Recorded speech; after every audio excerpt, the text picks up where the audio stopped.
Magandang araw mga Askiyans! Samahan ninyo kami na alamin kung ano ang Brighter 500 Insurance ng ASKI. Dahil parami na ng parami ang kumukuha nito, nais naming ibahagi sa inyo ang ilang mahahalagang impormasyon tungkol dito. Ano ba ang Brighter 500?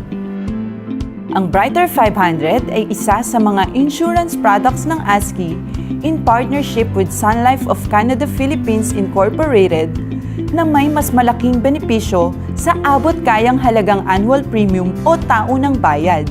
Ang layunin ng produktong ito ay mabigyan ng mas malaking kaukulang benepisyo ang pamilya ng insured member.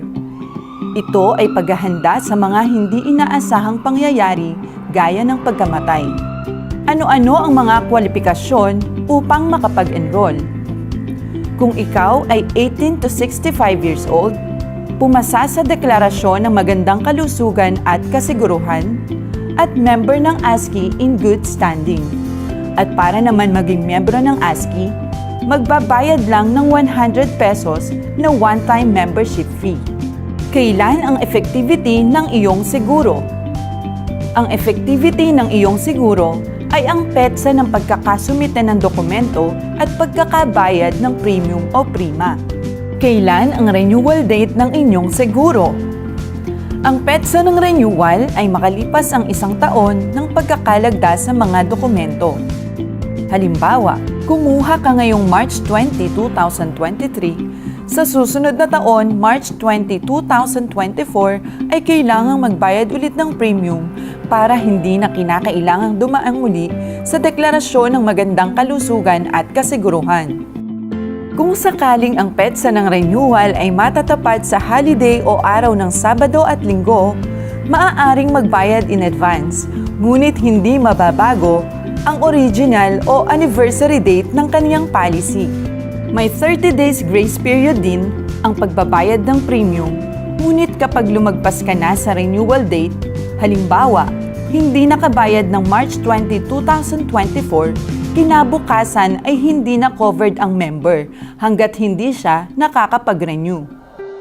Ibig sabihin, kung may mangyari sa insured member, ay walang makukuhang benefits ang beneficiary.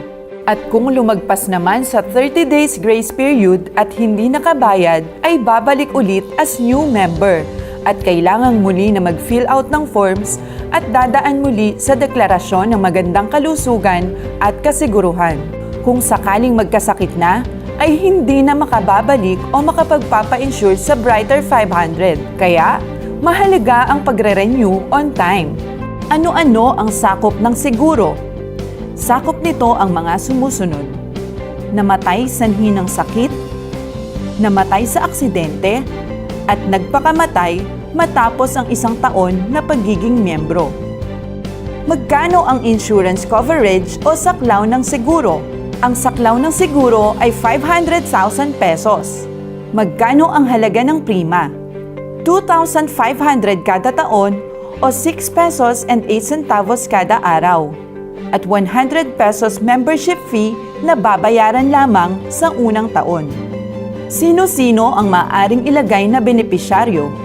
Kailangan ang benepisyaryo ay ang immediate family members at naaayon sa batas ng Pilipinas. Mayroon bang waiting period ang Brighter 500? Ang Brighter 500 ay walang waiting period.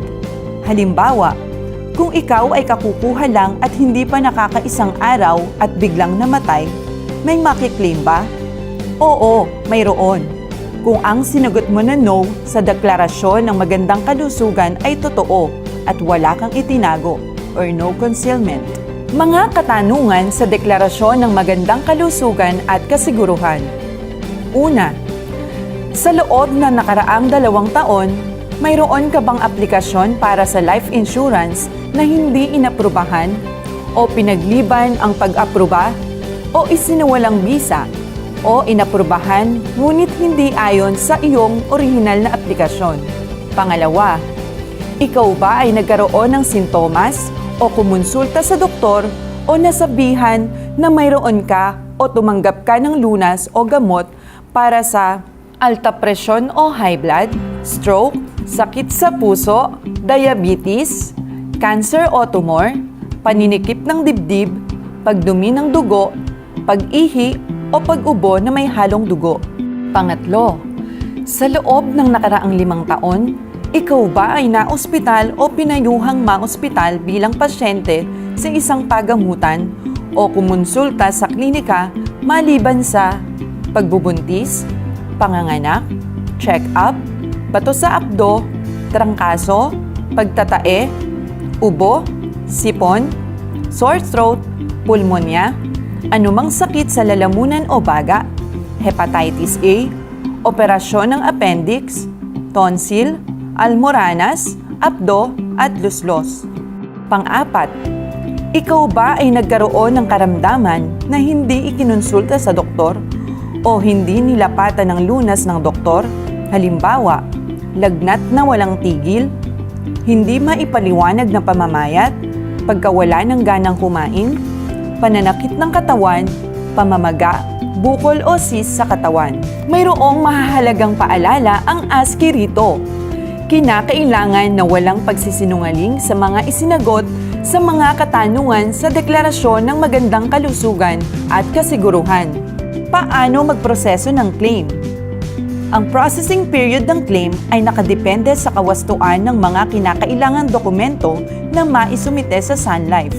Kung may mga hindi magkakatugma sa mga dokumento, ay maaaring magpatagal ng proseso ng claims.